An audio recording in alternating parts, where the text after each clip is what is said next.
Qué importante es poder recordar esto. Y la semana pasada terminamos en Hechos capítulo 10 con la predicación del apóstol Pedro ahí en la casa de Cornelio.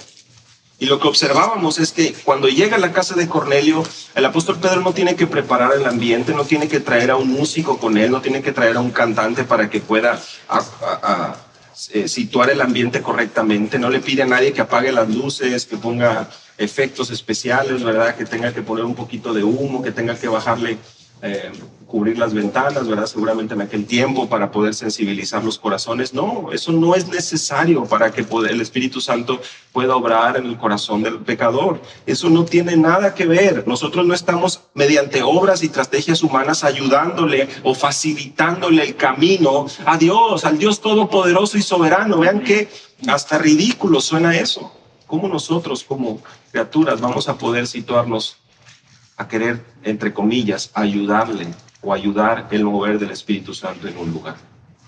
El apóstol Pedro entra a casa de Cornelio y ¿qué es lo que hace, mis hermanos? Ahí lo vimos la semana pasada. Predica. Porque el evangelio es poder de Dios para salvación. Lo que vemos nosotros más adelante, ya comenzamos a ver que el carácter y la convicción del apóstol Pedro también estaba en el corazón de los demás. Y el apóstol Pablo, a partir de Hechos capítulo 13, lo vemos predicando y de igual manera a donde iba, anunciando el mensaje de salvación en Cristo. Vean cómo en el versículo 17 de Hechos 13, el apóstol Pablo, nuevamente habla y dice: el Dios de este pueblo, Israel, escogió a nuestros padres y engrandeció al pueblo durante su estancia en la tierra de Egipto y con brazo levantado lo sacó de ella. ¿Qué quiere decir esto? Miren, desde el verso 17 hasta el verso 29, vemos al apóstol Pablo haciendo un resumen, no solo del cumplimiento de las promesas en Cristo de los profetas del Antiguo Testamento, sino que aún menciona el ministerio de Juan el Bautista. ¿Qué es lo que predica el apóstol Pablo ahí en Antioquía de Pisidia? Nuevamente, como lo vimos la semana pasada, la fidelidad de Dios. La fidelidad de Dios, el cumplimiento de las promesas de Dios. Cómo con el pasar del tiempo nuestro Dios permanece fiel. Verso 30, ¿qué predicó el apóstol Pablo? Dios le levantó de entre los muertos, hablando de Cristo. Predicó de la resurrección. ¿Y qué más predicó? Versículo 38. Por tanto, hermanos, sabed que por medio de Cristo, por medio de Él, se os ha anunciado el perdón de los pecados, y que de todas las cosas que no pudisteis ser justificados por la ley de Moisés, por medio de Él, por medio de Cristo, todo aquel que cree es justificado. La salvación por la gracia, por medio de la fe. Es el mensaje del apóstol Pablo. Lo que leemos en sus cartas lo vemos también aquí. Lo vemos también aquí, en donde... En sus viajes misioneros, en su tiempo que pasa con los hermanos, con las iglesias. Notemos, por favor, cómo es que el apóstol Pablo predica fielmente a la luz de lo revelado en el Antiguo Testamento, de las Escrituras, pero de igual manera presenta un mensaje contundente de la salvación solo en Cristo, solo en Cristo. Capítulo 14 de Hechos, vemos ahí a Pablo y Bernabé en Listra, y otra vez versículo 15, vean conmigo ahí en el capítulo 14, y esto lo hemos visto ya en ocasiones anteriores. El apóstol Pablo predica del Dios vivo, el creador del cielo, tierra y mar y todo lo que en ellos hay. El apóstol Pablo no está trayendo una especie de enseñanza propia, individualista, que él se diseñó, que él hizo. No, él dice, las Escrituras nos hablan de este Cristo, las Escrituras nos hablan de este Dios verdadero, del Dios creador. El apóstol Pablo afirma lo que el Antiguo Testamento habla con respecto a la revelación y el carácter de Dios. ¿Qué es lo que predica el apóstol Pablo también? Vean ahí conmigo el verso 15. Les anunciamos el evangelio para que os volváis de estas cosas vanas a un Dios vivo. Lo mismo que leemos en 1 los Tesalonicenses capítulo 1 con respecto a cómo los tesalonicenses se habían volteado de sus ídolos, el arrepentimiento genuino, aquello que el apóstol Pedro predicó, aquello que el apóstol Pablo aquí, en medio de una situación sumamente interesante, porque estaban rindiéndoles honor, tributo, alabanza a tanto a Pablo y Bernabé, en ese momento, ante la idolatría que había ahí, el apóstol Pablo se levanta y predican el Evangelio. Y lo que observamos, mis hermanos, no solo en Hechos 13, no solo en Hechos 14, nos lleva y nos sitúa en Hechos capítulo 15, que es el Concilio de Jerusalén. Y aquí es donde es sumamente importante para nosotros recordar lo siguiente. Para los judíos existía precisamente esta idea y este arraigo de querer observar, de querer retener esta exclusividad de que la salvación solo es para ellos, que la circuncisión, que aquello que les permite diferenciarse del resto, es algo que les permite a ellos, pues, descansar en que son hijos de Dios, son salvos, son hijos de Abraham, y por lo tanto así estarán en paz con Dios. Llegamos a Hechos capítulo 15, ¿y qué es lo que sucede? Los judíos empiezan con esta necesidad de poder exclamar, de poder reclamar, digamos, para ellos y ver que cómo es que los gentiles están recibiendo el Evangelio, cómo es que en los viajes misioneros, cómo es que en la casa de Cornelio, Pedro con sus ojos observa, cómo es que Pablo, Bernabé con sus ojos observan lo que Dios está haciendo, cómo es que Felipe con sus ojos observa lo que Dios está haciendo entre los gentiles. Con el etíope, en casa de Cornelio, en el primer viaje misionero del apóstol Pablo, en Antioquía. ¿Cómo es que esto está sucediendo? Bueno, en Hechos capítulo 15 se reúne la iglesia, el primer concilio de la iglesia, y el debate y la situación que tiene que ver ahí es, bueno, ¿cómo es que podemos nosotros entender esto que está sucediendo? Los judíos, con su orgullo, un poco ahí levantándose en el corazón y haciéndoles que piensen de cierta manera, el apóstol Pedro viene y les dice, verso 7, hermanos, ustedes saben que en los primeros días Dios escogió de entre vosotros que por mi boca los gentiles oyeran la palabra del Evangelio y creyeran. Y Dios, que conoce el corazón, les dio testimonio, dándoles el Espíritu Santo, así como nos lo dio también a nosotros. Y ninguna distinción hay entre nosotros y ellos, purificando por la fe sus corazones. No hay ninguna distinción, dice el apóstol Pedro. Los gentiles están recibiendo el Evangelio. Toda la multitud hizo silencio. Vean ahí conmigo, aún el verso 10. ¿Por qué tentáis a Dios poniendo sobre el cuello de los discípulos un yugo que ni nuestros padres ni nosotros hemos podido llevar? Un poco pensando en lo que mencionábamos hace un momento de la predicación del apóstol Pablo, como él menciona y dice, por la ley de Moisés, lo leíamos hace un momento en el verso 39 de Hechos 13, por la ley de Moisés, ninguno de nosotros podemos ser justificados. Pero por medio de Cristo, todo aquel que cree en Él es justificado.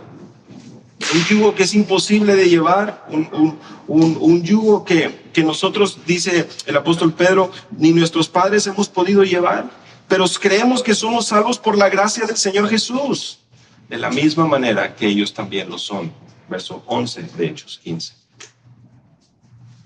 Ese es el mensaje que predicamos hoy, mis hermanos. Salvación por gracia. No es por obras, no se sitúa en poder poner un yugo o una serie de mandamientos, sino es genuinamente meditar y ver en Cristo, nuestro Redentor, nuestro Salvador. ¿Por qué es que Dios dejaría entrar al cielo a un pecador como tú y como yo? ¿Cómo es que responderíamos a una pregunta así? ¿Por qué es que nos dejarían poder entrar y gozar de una eternidad con el Señor?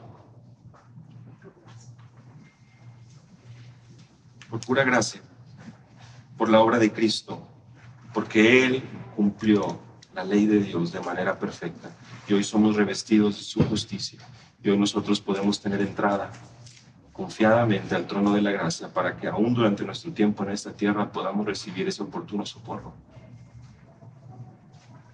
Esa es la respuesta de un hijo de Dios. Sin importar nacionalidad, sin importar cultura ni rasgos, lo que nosotros observamos aquí es un mensaje de salvación para todo el mundo.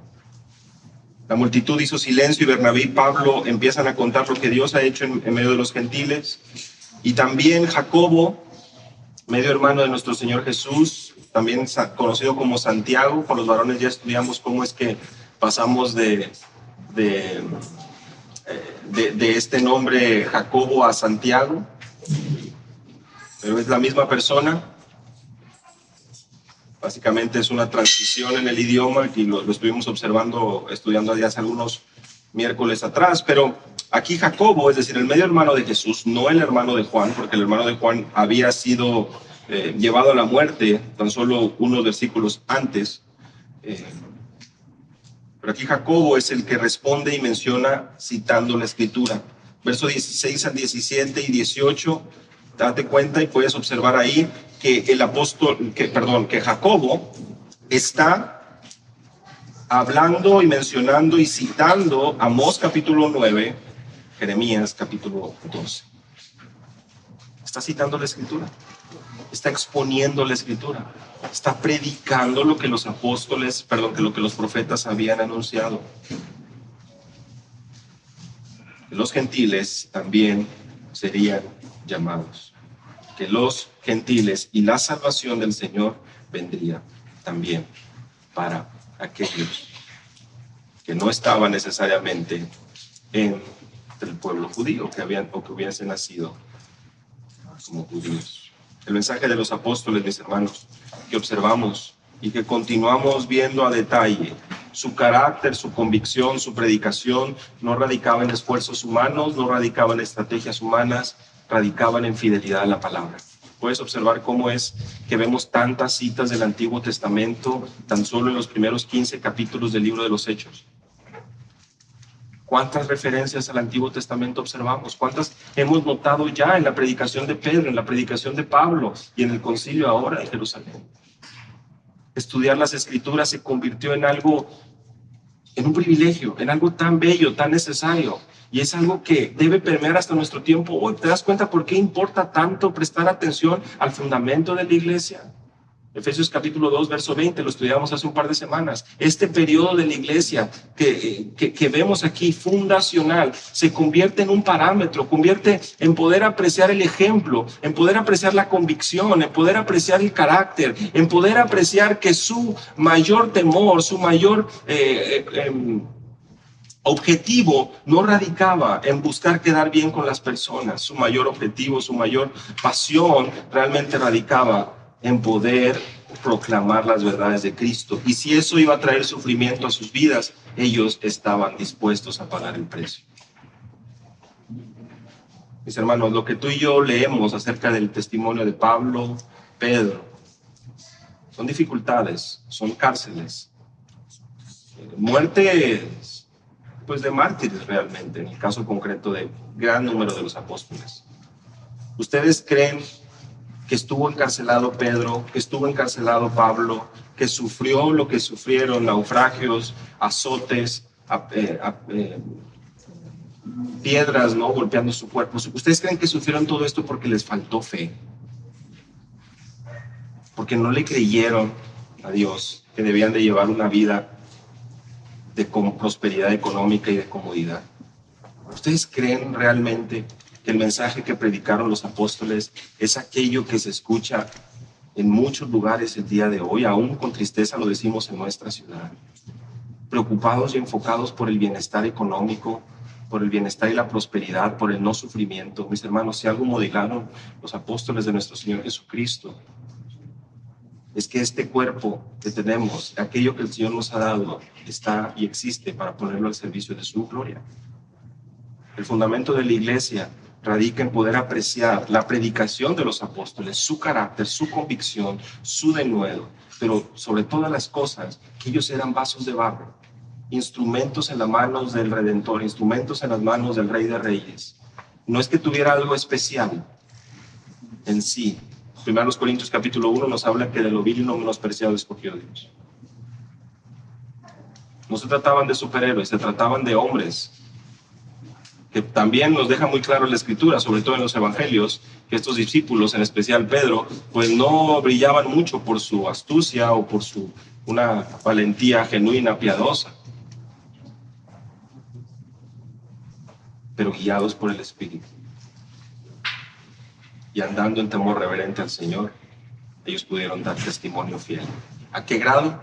Que sus enseñanzas llegaron genuinamente, o realmente lo vemos hoy, hasta nosotros. Porque estos hombres fueron llevados precisamente a esto, a poder honrar al Señor en todo. Mis hermanos, me gustaría poder compartir con ustedes este cuadro para poder terminar nuestro tiempo, 1872.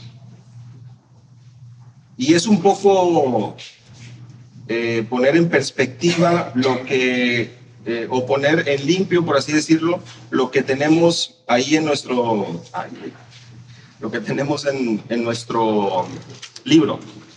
¿El acá no funcionó? Ah, bueno, tenemos tiempo para arreglarlo. Bueno, entonces todos tenemos que voltear para allá. Qué pena, hermanos. Este es un orden cronológico de los libros de las cartas del Nuevo Testamento. Entonces, esto es importante porque también, les digo, en nuestros libros viene más o menos resumido, pero decidí ponerlo en este recuadro que a nosotros nos proporcionaron también en nuestra clase de Historia de la Iglesia. Lo que tenemos aquí es que el primer libro escrito cronológicamente es precisamente el libro de Santiago, de Jacobo. Y el autor es Santiago, ya observamos, medio hermano de Jesús, desde donde se escribe en Jerusalén, y puse ahí fecha y contexto. En otras palabras, se escribe en el año 45 y se escribe antes del concilio de Jerusalén, o sea, antes de Hechos capítulo 15, el capítulo donde estuvimos ahora y donde es precisamente Santiago, Jacobo, el que alza su voz para poder manifestar y citar la escritura con respecto al evangelio a los gentiles. Posteriormente vemos la carta del apóstol Pablo a los Gálatas. Y esto es porque precisamente ya estaba, ustedes recordarán, Gálatas tiene este tema de otra vez los judaizantes, otra vez este deseo de que los judaizantes estén haciendo o queriendo distorsionar el mensaje que el apóstol Pablo ya había predicado ahí en las iglesias del área de Galacia. Y vemos ahí que es en el año 49-50 más o menos cuando se escribe esta carta, es decir, después del concilio de Jerusalén. ¿Qué es lo que continúa? La primera carta y la segunda carta a los tesalonicenses. Durante el segundo viaje misionero del apóstol Pablo, vemos que desde Corinto él envía la primera carta a los tesalonicenses y posteriormente la segunda carta a los tesalonicenses. Recuerden, estamos avanzando en un orden cronológico para poder ver cómo es que se van escribiendo y en qué momento se van dando, va teniendo lugar. Presten atención que aquí los evangelios, miren Mateo, aparece todavía hasta el año 55. Entonces, esto es importante para poder, muchas veces nos dejamos llevar, ¿verdad?, por el orden que tenemos en nuestras Biblias, en el orden canónico, pero no necesariamente manifiestan un orden cronológico. Primera y segunda carta a los Corintios. Ustedes saben que pasamos mucho tiempo en el primero de los Corintios 13, y es precisamente una de las primeras cartas que el apóstol Pablo escribe en el año 55 durante el tercer viaje misionero. Recuerden que los viajes misioneros del apóstol Pablo los tenemos en el libro de los Hechos. Tenemos ese tramo, o ese trazo, o digamos, ese recorrido que el apóstol Pablo hace en sus viajes misioneros, los tenemos aquí en el libro de los Hechos. Entonces nosotros podemos situar en el momento en que se van escribiendo cada una de estas cartas. En el año 55-56, un poco después de la primera carta, se escribe también segunda a los Corintios.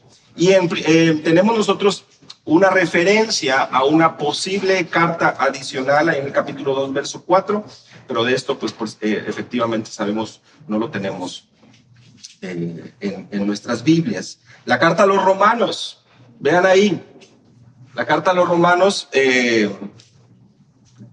gracias, en el año 56, perdón, durante el tercer viaje misionero, y va escrito ¿a quiénes? A creyentes que viven en Roma.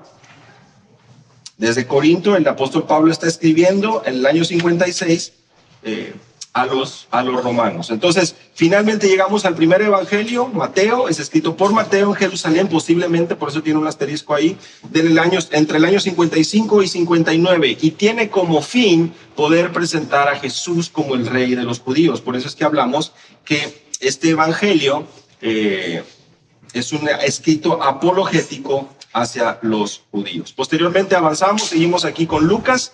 Lucas fue escrito por Lucas, creo que sabemos eso, ¿verdad? Aparte que hemos estado estudiando el Evangelio de Lucas. Él escribe a Teófilo alrededor del año 60 antes de escribir el libro de los Hechos. Recordarán ustedes que Lucas es el primer tomo, es dirigido a Teófilo, y posteriormente Hechos. Después tenemos la carta a los Efesios, ¿verdad? La carta a los Efesios es el apóstol Pablo escribiendo en el año 61 durante su primer encarcelamiento. Fíjense cómo hemos estado avanzando un poco en la vida del apóstol Pablo y ya nos encontramos en periodos de encarcelamiento. Por eso es que se nos habla de las cartas o las epístolas de la prisión. Recordarán algunos de ustedes que Efesios, Colosenses, Filemón y Filipenses, Efesios, Colosenses, Filemón, Filipenses se escriben precisamente durante este primer encarcelamiento del apóstol Pablo. Aún tenemos la carta a Filemón, que ustedes saben, una carta personal, y los varones recordarán hace algunos miércoles atrás, preciosa carta que nos habla muchísimo acerca del perdón, de la restauración, y precisamente esta carta tiene que ver con el tema y la situación de Onésimo.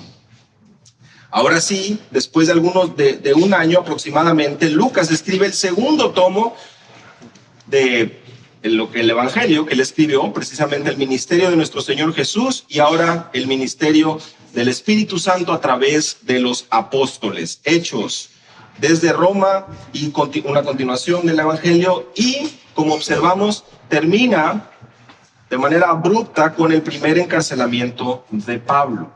Aquí algunos pudimos haber llegado a pensar que pues el libro de los Hechos es como una biografía del apóstol Pablo. Pero el hecho de que Hechos termine con este encarcelamiento de Pablo no significa que la vida del apóstol Pablo terminó allí. Esto también es importante, le digo, a veces hay esta idea de que, bueno, ya se acabó Pablo. No, simplemente que termina ahí de registrar Lucas, que fue un acompañante directo en algunos momentos de la vida del apóstol Pablo. Y de hecho en el libro de los Hechos podemos observar donde a veces él se incluye como uno de los que iba y acompañándoles. Son detalles muy, muy especiales que hay a lo largo del libro de los Hechos. Pero otra vez, no es una biografía del apóstol Pablo el libro de los Hechos, sino que tenemos registro de cartas posteriores al final del libro de los Hechos. Ahora, 1 Timoteo, escrito durante el cuarto viaje misionero del apóstol Pablo, año 65.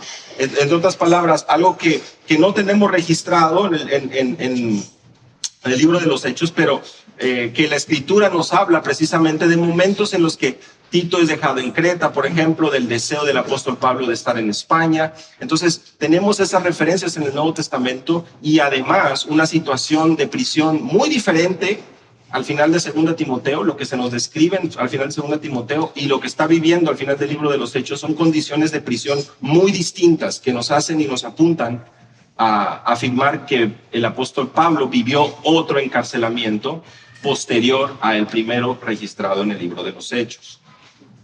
Tito, año 65, durante el cuarto viaje misionero del apóstol Pablo. Recuerdan ustedes ahí la referencia en Tito capítulo 1, por esta razón te dejé en Creta para que le establecieses ancianos en cada ciudad, es decir, un tiempo y un viaje adicional.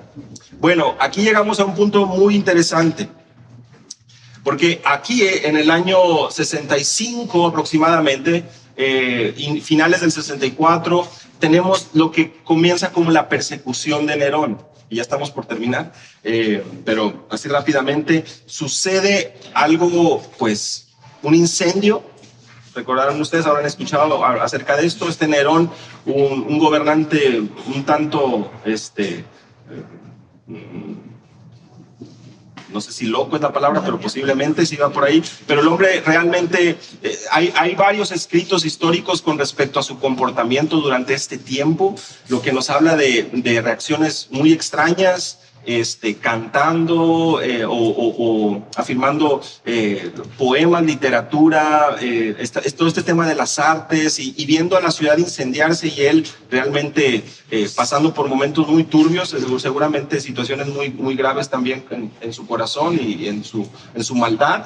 Pero de entre todo lo que está aconteciendo, cuando los incendios parecen culminar, vuelven a iniciar incendios, se hace una situación muy complicada que lo lleva a él a darse cuenta que la gente ya lo está culpando a él de los incendios y su salida más sencilla, más fácil, por así decirlo, o a lo que fue guiado él es a culpar a los cristianos. Y culpar a los cristianos de los incendios que estaban sucediendo llevó a la multitud y a la gente a mostrar mayor odio y mayor, pues, contradicción o pues una oposición mayor del pueblo hacia los cristianos. Y por lo tanto es que se comienzan a desatar estas persecuciones, estos martirios que se empiezan a dar y estas pues ejecuciones, y tener a los cristianos como pues un espectáculo, ¿verdad? Sobre todo sus muertes. Y precisamente, hermanos, es en ese contexto cuando el apóstol Pedro escribe su primera carta. Todo esto que les mencioné, el contexto es importante porque el apóstol Pedro escribe precisamente, y desde el capítulo 1 él afirma la necesidad de poder entender que las pruebas tienen un propósito en el plan divino. Verso 6, en lo cual os ahora regocijáis grandemente por un poco de tiempo, si es necesario, que seáis afligidos con diversas pruebas, para que la prueba de vuestra fe, más preciosa que el oro que perece, aunque probado por fuego, sea hallada, que resulte en alabanza, gloria y honor en la revelación de Jesucristo. 1 Pedro 1, versos 6 y 7. Segunda Pedro, escrito un par de años después, a la misma audiencia de 1 Pedro, pero también para advertirles de los falsos maestros que se habían levantado. Y posteriormente, el apóstol Pablo, ya ahora sí, viviendo un segundo encarcelamiento, ustedes recordarán la parte final de la carta, el apóstol Pablo está en una situación difícil, otra vez alrededor de los años 67 y 68, y él básicamente está escribiendo a su hijo en la fe con respecto a la importancia de permanecer fiel en la enseñanza. En el año 67 y 69, Judas, el medio hermano de Jesús, es quien escribe esta carta que tenemos en la escritura, de Judas, y es escrito al final de la persecución de Nerón. Escrito, sí, en la parte final de la persecución, pero también muy posiblemente escrito antes de la destrucción de Jerusalén, que tiene lugar en el año 70.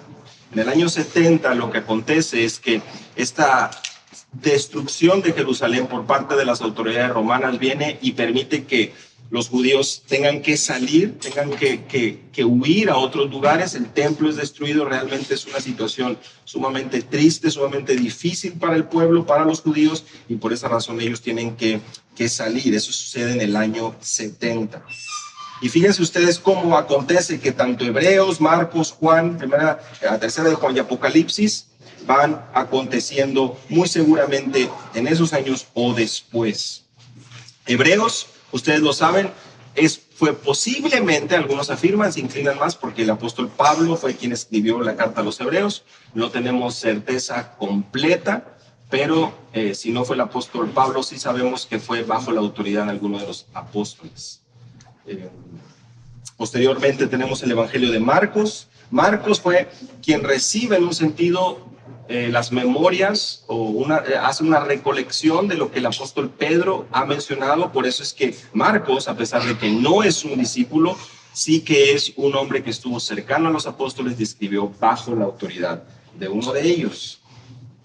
Juan, finales de los 80, el Evangelio de Juan, y es escrito como un suplemento de los evangelios sinópticos. Mateo, Marcos y Lucas son considerados evangelios sinópticos, donde hay varios elementos y narrativas similares. Hay otras que sin duda nos hablan de momentos diferentes donde el Señor Jesús enseña lo mismo, pero son conocidos como los evangelios sinópticos. Y ustedes recordarán en el Antiguo Testamento, parte importante del testimonio de alguien era poder tener 2 o 3 testigos. Y los evangelios, Mateo, Marcos y Lucas, precisamente abarcan esos 3 testigos, pero aquí el apóstol Juan, por supuesto también, viendo su necesidad y en el plan soberano de Dios, escribe un evangelio más. Y este evangelio también nos narra momentos y situaciones que nos ayudan a ver otro ángulo, pero también otros elementos, otros eventos adicionales que los primeros 3 evangelios nos han narrado. Eso es importante poder observarlo y también motivo de agradecimiento en nuestros corazones, ¿verdad? Y vean cómo ya en los años 80 en adelante es el apóstol Juan quien cobra importancia en el escrito de lo que tenemos hoy en la escritura. Primera, segunda, tercera de Juan es también escrito desde Éfeso, porque ahí es donde el apóstol Juan estuvo situado para ejercer su ministerio en los años finales de su vida. Y como ustedes saben, al término de su vida, en el reinado de Domiciano, Juan es exiliado, y dice Pablo, pero es Juan. Juan es exiliado en la isla de Patmos, que es donde recibe la revelación que nosotros conocemos como Apocalipsis. Cada uno de los apóstoles y cada uno de los hombres que observamos a lo largo del libro de los Hechos y el Nuevo Testamento nos permite poder apuntar nuevamente, hermanos, a una convicción, a un carácter, a la fidelidad de Dios. Pero sobre todo, como lo hemos venido mencionando, a una predicación fiel de la palabra. No a una búsqueda de buscar que el pecador pueda sentirse cómodo, sino al contrario, permitir que sea la palabra la que obre, porque la mayor muestra de amor para un pecador es poder predicarles el Evangelio. El apóstol Juan lo hizo y lo tuvo muy claramente. Nosotros hemos visto y damos testimonio que el Padre envió al Hijo, 1 de Juan 4:14, para ser el Salvador del mundo. Y todo aquel que confiesa que Jesús es el Hijo de Dios, Dios permanece en él y él en Dios. Cada uno de los apóstoles predicando del Cristo resucitado, la piedra angular. Y tanto el mensaje de los apóstoles como el mensaje de los profetas sirviendo como ese fundamento para todo lo que acontecería después. Si ustedes pueden observar, nos estamos acercando ya al año 100 después de Cristo. Y ahí en este periodo, conforme avanzamos ya al segundo siglo, conforme avanzamos un poco más, es donde aparecen más personajes a lo largo de la historia, los discípulos de los apóstoles. Pero de estos es que estaremos estudiando ya en los próximos domingos. Vamos a orar.